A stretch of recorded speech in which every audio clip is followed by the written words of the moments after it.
ओम शांति। हम सभी हर महीने हमारी परम आदरणीय त्रिमूर्ति दादियों के सुंदर अमृत वचन सुनते हैं और दादियों के जीवन के जो अनुभव है उन अनुभवों के द्वारा हम भी अपने अंदर उनके जैसा पुरुषार्थ करने की प्रेरणा प्राप्त करते हैं। तो आज विशेष इस महीने में हम पहला जो क्लास है हमारी परम आदरणीय गुलजार दादी जी के अमृत वचन हम सभी सुनेंगे। और गुलजार दादी जी की क्लास का बहुत सुंदर टॉपिक है बाप, टीचर और सतगुरु के संबंध की अनुभूतियाँ और उससे प्राप्तियाँ। प्यारे बाबा से जो 3 मुख्य संबंध हैं, बाप, टीचर और सतगुरु के संबंध की अनुभूतियाँ और उससे प्राप्तियाँ। सभी ब्राह्मणों का जन्म स्थान मधुबन है। मधुबन ही आपका परमानेंट एड्रेस है। कौन कौन ऐसा समझते हैं कि हम भले कहीं भी हैं दुनिया के किसी भी कोने में, लेकिन हम सभी का जन्म स्थान कहो या हमारा परमानेंट एड्रेस कहो, दादी जी कहते वो तो मधुबन ही है। मधुबन शब्द याद आते ही वैराग्य और मिठास का अनुभव होने लगता है। यहाँ ऐसे माया आती नहीं, आई तो भी हम उसके वश नहीं रहते, जल्दी ही मायाजीत बन जाते हैं, क्योंकि यहाँ वायुमंडल का सहयोग है। बाबा कहते हैं आप सभी ब्राह्मण पुरुषार्थी हैं, राजयोगी हैं। सभी का लक्ष्य बाप समान बनने का है। जैसा लक्ष्य दृढ़ पक्का होता है वैसे ही लक्षण प्रैक्टिकल लाइफ में आते हैं। जैसे लक्ष्य वैसे ही लक्षण। इसके लिए बाबा के साथ जो सर्व संबंध हैं वो होने चाहिए। उसमें भी खास करके आवश्यक 3 संबंध बाप, टीचर, सतगुरु के जो बाबा बताते हैं वो तो पक्के होने चाहिए। वैसे तो बाबा के साथ हमारे सर्व संबंध हैं। जब कहो उसे माता के रूप में याद करो तो वो माँ का संबंध निभाता है। जब पिता के रूप में याद करो तो पिता बनकर पालना करता है।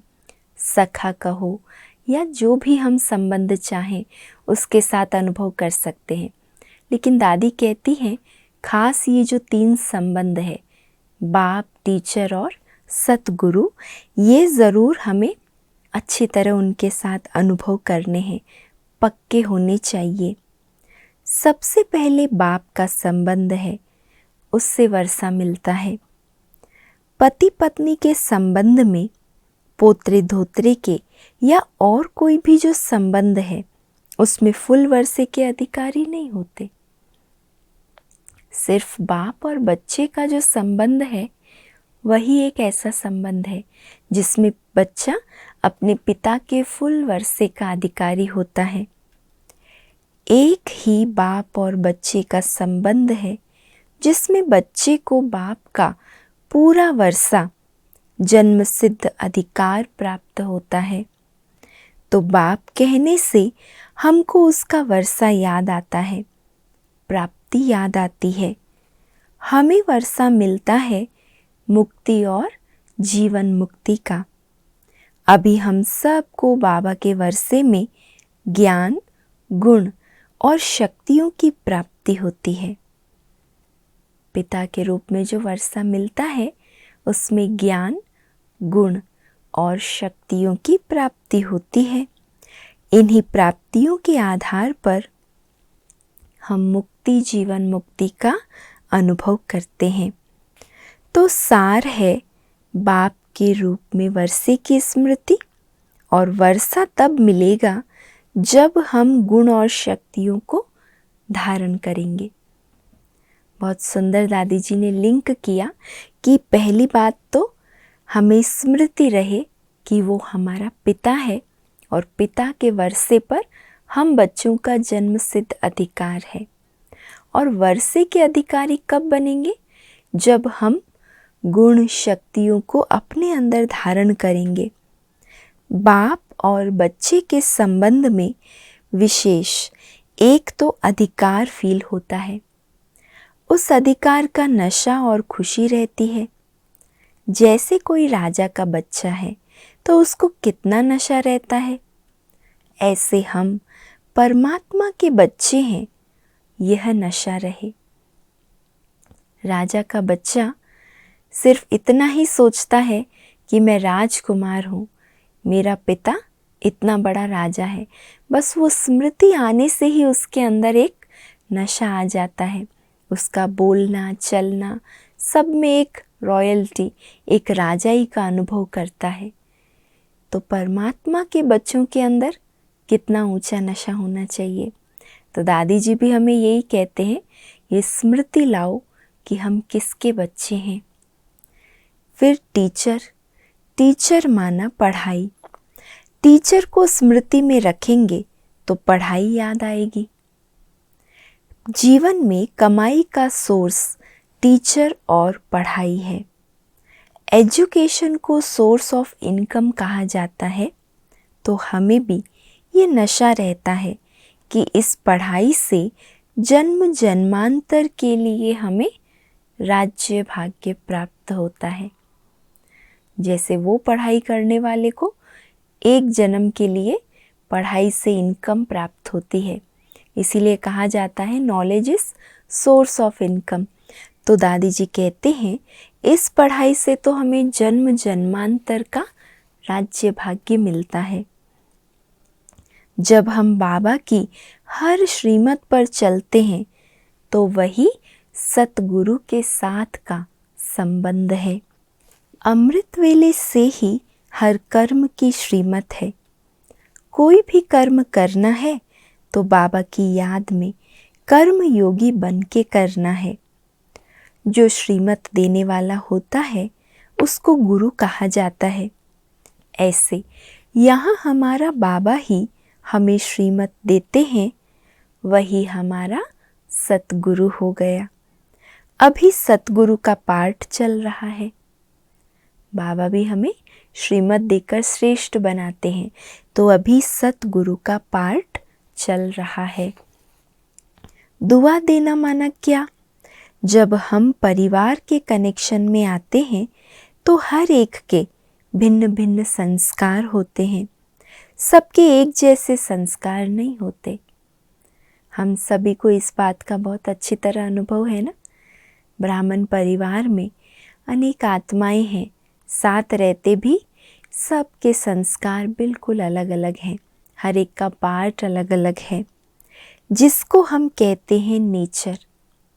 किसकी तेज माना क्रोध के अंश वाली नेचर होती है, किसकी बहुत डल होती है।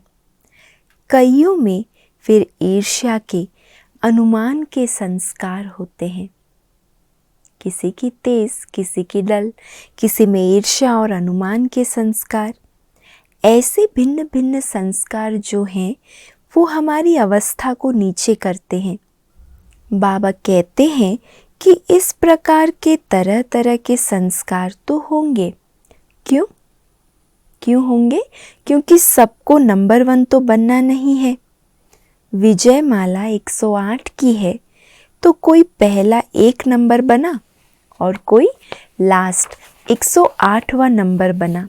उसका कारण क्या है? उनका पुरुषार्थ जो है, संस्कार जो हैं, वो परिवर्तन नहीं हुए तो संस्कार भिन्न भिन्न होंगे। लेकिन हम अपने को संस्कारों के टक्कर से बचा कर चले। पहले दाने में और आखिरी दाने में अंतर क्या हुआ? जो पहले नंबर का मणका है उसने अपने स्वभाव संस्कारों को संपूर्ण परिवर्तन किया, पुराने स्वभाव संस्कारों का संपूर्ण समर्पण कर दिया, तो वो आगे चला गया। और जो पीछे वाला मणका है उसने संपूर्ण परिवर्तन नहीं किया। तो दादी जी कहते हैं ये तो होगा ही, सबके संस्कार अलग अलग होंगे, लेकिन हम अपने आप को संस्कारों की टक्कर से बचाकर चले। कोई है जो विकारों के वश है, वह बंधे हुए दूसरों को छुड़ा सकते हैं क्या? तो एक को देख करके मेरे में वह बुराई ना आ जाए। इसलिए बाबा कहता है, आप यही लक्ष्य रखो कि मुझे दुआ देनी है, हर एक को मुझे दुआएं देनी है, क्योंकि हर एक आत्मा कोई ना कोई स्वभाव, कोई ना कोई संस्कार के वश है। तो हमें उन आत्माओं को रहम दिल बनकर दुआएं देनी है, उसके वश नहीं होना है। लेकिन मुझे दुआ देनी है क्योंकि मुझे बाबा की श्रीमत यह है कि दुआ देनी है तो फीलिंग भी नहीं आएगी, ईर्ष्या व घृणा भी नहीं आएगी। दुआ देंगे तो इन सब से छूट जाएंगे। दुआओं का बल बहुत बड़ा बल है। जहाँ कोई भी व्यक्ति, वस्तु या कोई दवा काम नहीं करती, वहाँ कहते हैं दुआएं काम करती हैं। तो हमें भी अपने आप को इतना दिल से रहम दिल, विशाल दिल बनकर हर एक के स्वभाव संस्कारों को जानते हुए, देखते हुए भी हमें उन संस्कारों में नहीं आना है, लेकिन हमें उन्हें दूसरों को छुड़ाने में सहयोग देना है, दुआओं का सहयोग देना है। दुआ देंगे तो इन सब से छूट जाएंगे। दुआ देना माना सबके प्रति बहुत अच्छी भावना रखनी है और हर तरह से सहयोग देना है।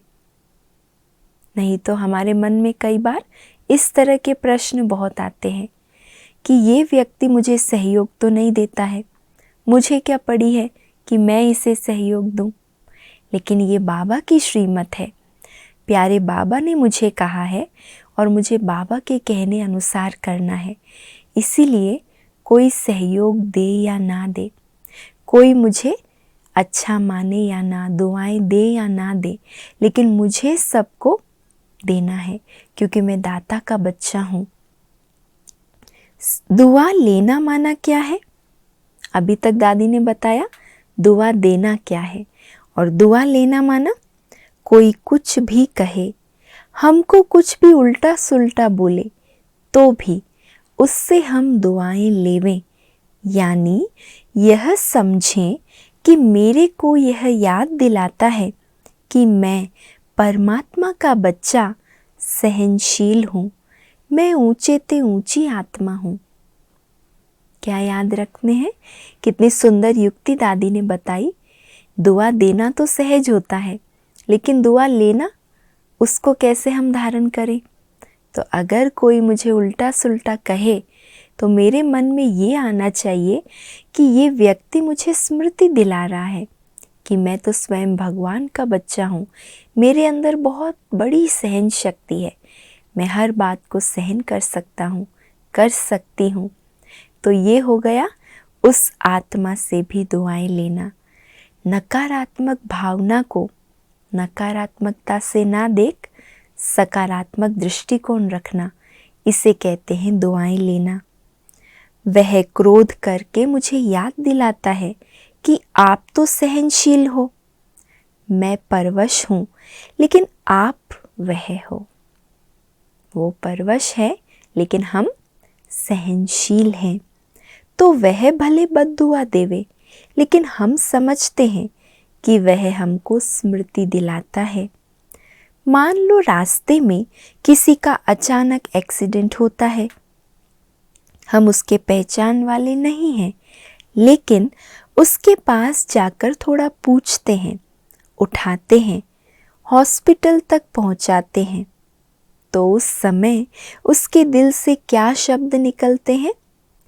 आपको हम कभी नहीं भूलेंगे, जीवन भर आपको याद रखेंगे। तो यह दुआ हुई ना। तो आपने दुआ दी, उसने भी दुआ दी, ऐसे दुआएं देते और लेते चलो। ब्राह्मण जीवन में जहाँ हम कई ऐसे बातें हैं जो हम पुरुषार्थ से कर नहीं पाते, जिनको करने में पुरुषार्थ की मेहनत लगती है, वो कई ऐसे पुरुषार्थ हम दुआओं के बल से सहज कर सकते हैं।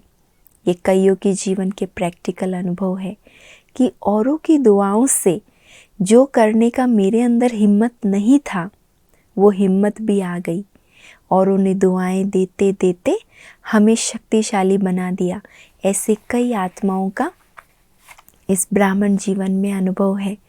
तो दुआएं देना और दुआएं लेना, ये दोनों विधि हम आत्माओं को आनी चाहिए। सबसे पहले तो हम प्यारे बाबा से दुआएं लें, और बाबा से दुआएं लेने के लिए बाबा का जो कहना है हम बच्चों के प्रति, पिता के रूप में जो बाबा कहता है, शिक्षक के रूप में जो बाबा कहता है, और सतगुरु के रूप में जो बाबा की श्रीमत है, तो बाबा का कहना, बाबा की पढ़ाई और बाबा की श्रीमत, ये तीनों हम अपने जीवन में धारण करें, उन धारणाओं पर चलें, अपने जीवन को ऐसा प्रैक्टिकल बनाकर दिखाएं। तो प्यारे बाबा से, शिक्षक से और सतगुरु से, तीनों संबंधों से जो आज दादी जी ने बताए, वो हम दुआओं के अधिकारी बन जाएंगे।